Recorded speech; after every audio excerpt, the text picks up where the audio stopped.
Interact करूं, बातचीत करूं। भारत का गृह मंत्री रहते हुए भी जब भी बॉर्डर सिक्योरिटी फोर्स अथवा सीआरपीएफ के जवानों के बीच भी मैं जाता था, आईटीबीपी के जवानों के बीच जाता था, उस समय भी प्रायः मैं उनके साथ सीधा संवाद करता था।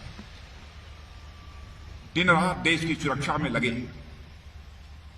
हमारे प्रहरियों से मिलकर सचमुच मुझे बेहद सुकून होता है, अच्छी अनुभूति होती है। जब भी मैं आप सबसे मिलता हूं, स्वयं को मैं बहुत ही एनर्जेटिक महसूस करता हूं। और सबसे ज्यादा यदि कोई चीज मुझे प्रभावित करती है, गाड़ी में बैठे हुए मेजर जनरल चांदपुरिया से मैं चर्चा कर रहा था आपके अनुशासन की। जब मैं आपका अनुशासन देखता हूं तो मैं इस नतीजे पर पहुंचता हूं कि सचमुच यह अनुशासन ही आपके जीवन का संस्कार है, अनुशासन ही आपके जीवन की संस्कृति है, अनुशासन ही आपका कर्म है और अनुशासन ही आपका धर्म है। मैं इस नतीजे पर पहुंचता हूं और आप जैसे लोगों से मिलकर सचमुच मैं अपने को बहुत ही गौरवान्वित महसूस करता हूं। और स्वतंत्रता प्राप्त के बाद से मैं जानता हूं कि यह क्षेत्र कितना संवेदनशील है। हमारा पड़ोसी किस प्रकार की समय समय पर नापाक हरकतें करता रहता है, यह बताने की जरूरत नहीं है। आए दिन कुछ न कुछ दुर्घटनाएं होती रहती हैं। आतंकवादी वारदातें भी पहले बड़ी संख्या में होती थी, लेकिन अब वह नाम मात्र रह गई है। उसका श्रेय भी यदि किसी को जाता है तो हमारे सेना के जवानों को जाता है, हमारे सीआरपीएफ बॉर्डर सिक्योरिटी फोर्स के जवानों को और जम्मू कश्मीर पुलिस के जवानों को जाता है। सबको मैं इसके लिए बहुत ही बधाई देना चाहता हूं। पाकिस्तान बराबर bleed India with thousands of cuts के साथ हर समय यह कोशिश करता है कि भारत सदैव परेशान रहे, लेकिन आप सब इस देश की ऐसी फेंसिंग वायर हैं कि जिसके कट का प्रयास करने वाले खुद ही ब्रीडिंग के शिकार हो जाते हैं और आपकी मुस्तैदी से उसके अपने कट के प्रयास का खुद ही खामियाजा हमारे पड़ोसी को भुगतना पड़ता है। मैं दोस्तों बतलाना चाहता हूं कि आपके ऊपर देश को पूरा भरोसा है कि आप सब किसी स्तर पर भी और किसी भी स्थिति का सामना करने के लिए सदैव तैयार हैं, ऐसा देश यह मानकर चलता है। भारत दुनिया का अकेला देश है जिस देश की धरती से यहां के संत महात्माओं ने भारत की सीमा में रहने वाले लोगों को ही अपने परिवार का सदस्य नहीं माना है, बल्कि पूरे विश्व की धरा पर रहने वाले लोगों को अपने परिवार का सदस्य मानते हुए वसुधैव कुटुंबकम, the whole world is a family, यह मैसेज सारी दुनिया को किसी देश की धरती से गया है तो केवल और केवल हमारे और आपके देश की धरती या भारत से गया है। स्वदेशो लोकत्रयम, यह हमारे देश के ऋषि और मनीषियों ने कहा है। यानी केवल धरती ही नहीं बल्कि तीनों लोग हमारे परिवार हैं। इतना बड़ा मन इन भारतवासियों का है।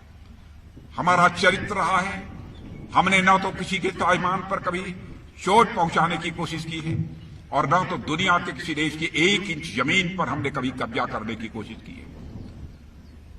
और मैं जानता हूं भले ही यह सब हमने न किया, लेकिन देश की सीमाओं की सुरक्षा जिस दिलेरी के साथ आपने सबने की है, उसकी जितने भी सराहना की जाए वह कम है।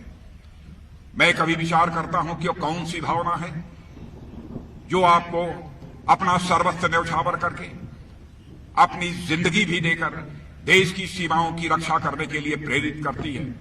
तो मैं तो इसी नतीजे पर पहुंचता हूं, मनुष्य के हृदय की सबसे बलवती भावना, सबसे स्ट्रांग फीलिंग यदि कोई होती है तो राष्ट्रीय स्वाभिमान की भावना होती है।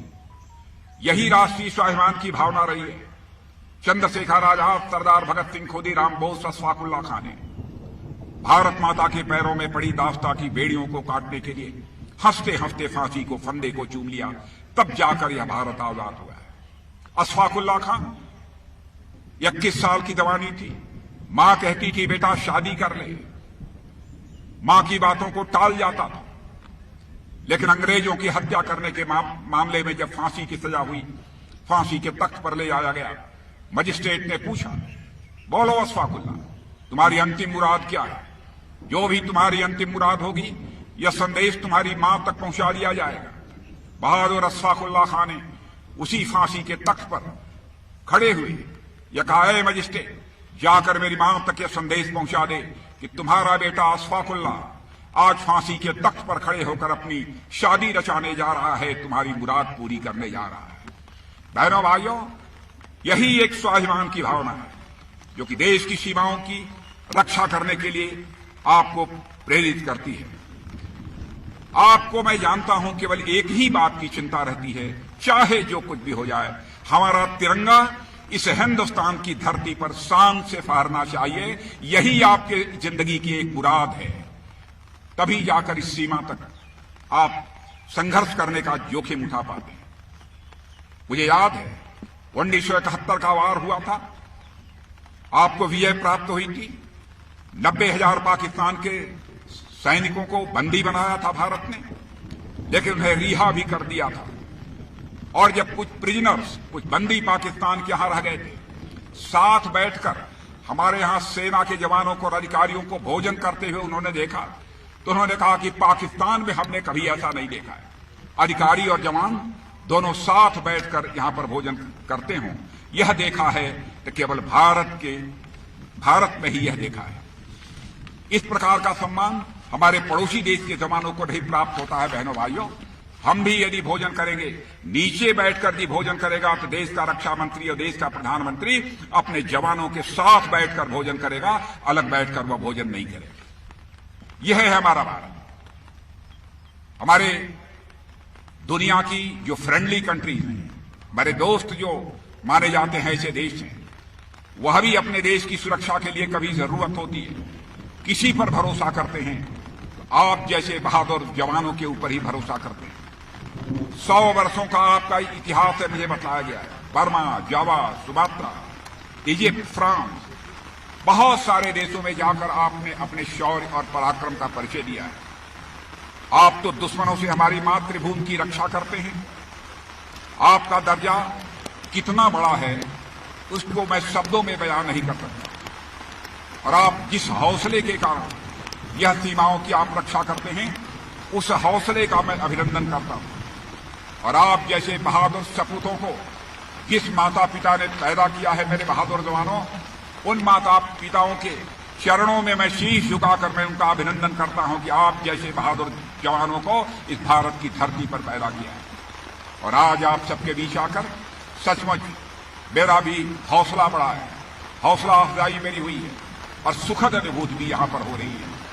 इन्हीं शब्दों के साथ मैं पुनः एक बार आप सभी को अपनी शुभकामनाएं देते हुए और आपके माता पिता और सभी परिवार के सदस्यों का अभिनंदन करते हुए उनको भी अपनी शुभकामनाएं देते हुए अपना निवेदन समाप्त करता हूं। आप सबको बहुत बहुत धन्यवाद। बोलिए भारत माता की, भारत माता की, भारत माता की।